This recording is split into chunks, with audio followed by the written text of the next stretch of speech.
Alright everybody, it's time for a new installment here at This May or May Not Be Satire. I'm going to call it UFC Postmortem. It's when we take a look at the aftermath of the UFC title picture following a pay-per-view or a major show in UFC 198. Certainly one of the more memorable shows we've had in quite some time.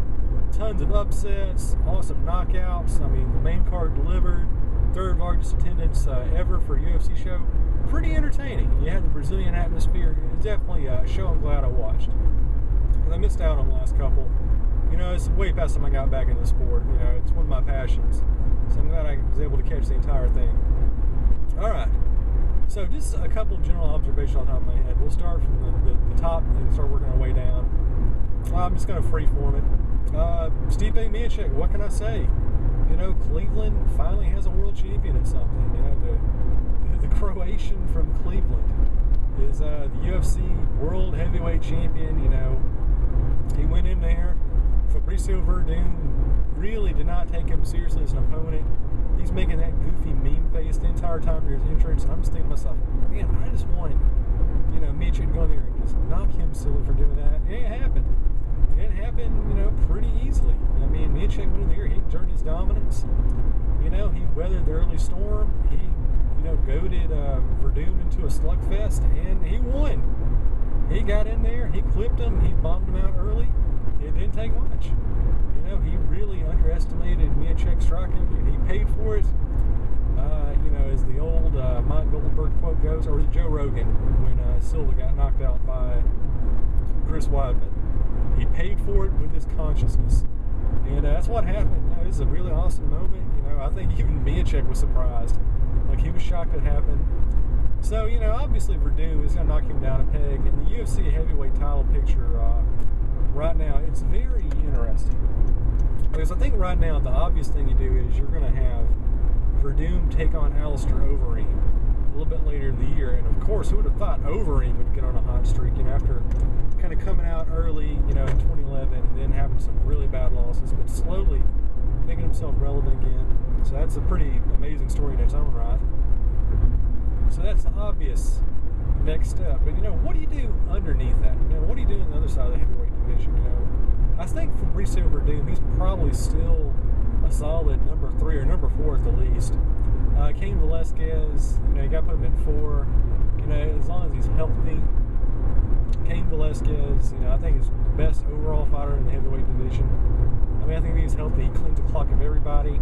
But like I said, you know, he's just been very injury prone. You know, lots of repetitive injuries. And, yeah, I just don't know if he's ever really going to be in tip-top shape and be a champion ever again. Which really opens the floodgates for a lot of guys under the radar. I mean, maybe you have a guy like Travis Brown coming in, ranking him ahead of Junior Dos Santos. You know, I don't know, but it's just, you never can't really count anything out in the UFC, which is why it's my favorite sport. Except for, of course, you know, when the Rangers are playing football. They're totally different.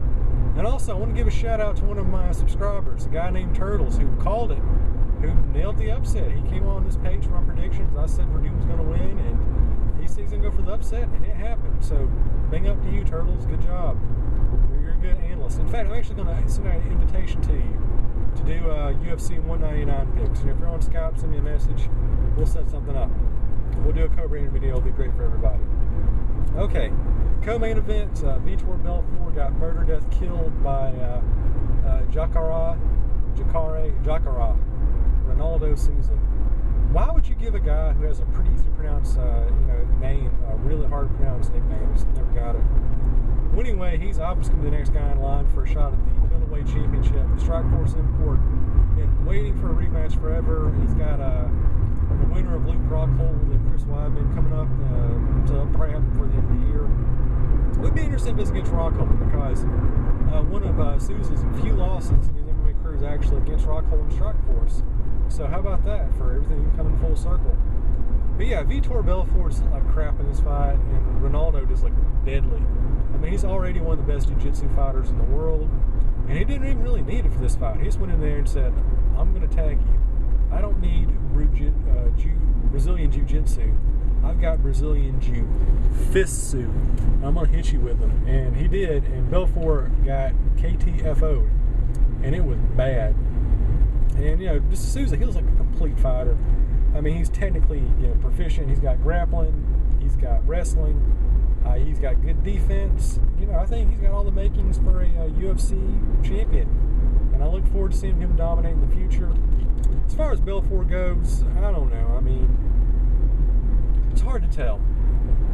I still think he's good enough to be in the top 10. But like Anderson Silva, he's a guy where his best days are clearly behind him. He's old. He's beat up. And you got a lot of fresh up-and-comers like Robert Whitaker. Guys like them, I think, have a way better shot of, elevating themselves into main event status. So Belfort, we'll see. He's still marketable.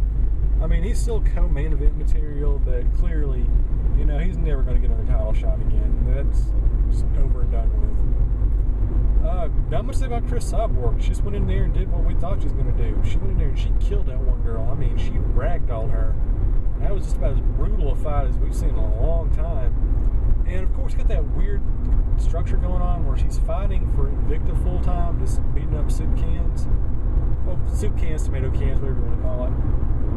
And she has the offer to come out and fight catchweight in the UFC, not dropping down to 135, which is kind of odd. Because you kind of think the UFC would want to put her in the division, which is just jumping. Who would have thought the women's 135-pound division would be the best in MMA, in 2010? You got Rousey, you got Chris Cyborg, you got Miocic, you got Holly Holm, you got all these people in there banging. I mean, there's lots of stuff to go around. It's a really entertaining part of the MMA culture right now.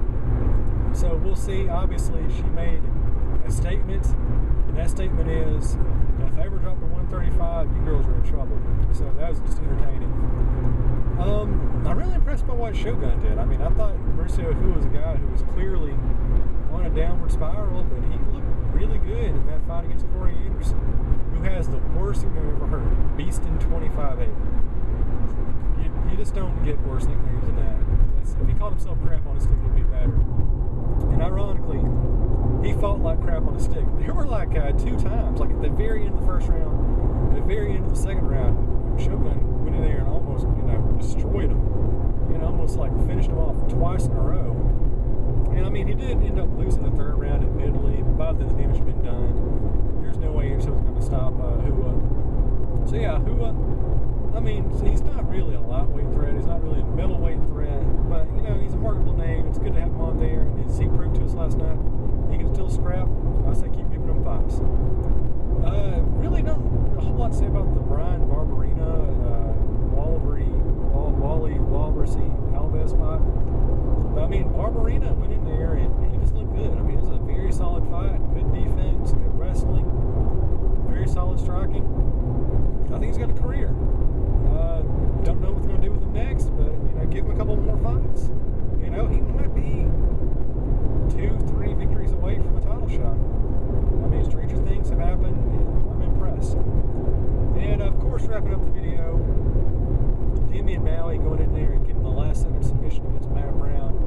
And what is one of the most ridiculously, one-sided, grappling matches I've seen in a long time. I mean, Brown was not in that fight at all over the course of 14 minutes. I mean, Maui, I know in UFC, we're kind of prone to hyperbole. We give people way too much credit. At that time, Joe Rogan said Ronda Rousey was a once-in-a-human-history fighter, and then she lost. But Maui, he really is one of the best Brazilian Jiu-Jitsu practitioners who's ever lived. I mean, just watching this dude just completely nullify everything Matt Brown, who's a really, versatile fighter, all things considered. I mean, that's pretty scary. I mean, if you're in the welterweight division, if you're a middleweight, you saw that going on, you don't want to fight this dude. I mean, I think he has all the makings to kind of get back in the title fray. And, I want to see him sticking to welterweight. There are a lot of interesting matches that can happen. I mean, obviously, you got Johnny Hendricks, you got Tyrone Woodley, you got Robbie Lawler, and I think the way he's fighting, is it Maya, like Villa Maya, a song by Cynic. I just think Maya, he's got a complete toolkit. The dude, he can punch, he can defend, he's got great takedown. This is not the same guy who got drubbed by Anderson Silva.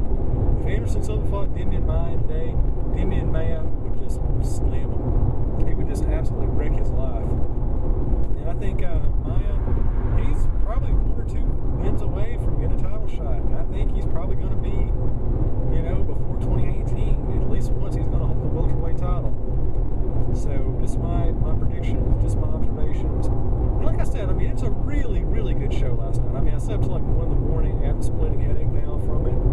but it was worth it. It reminded me why I'm a fan of MMA.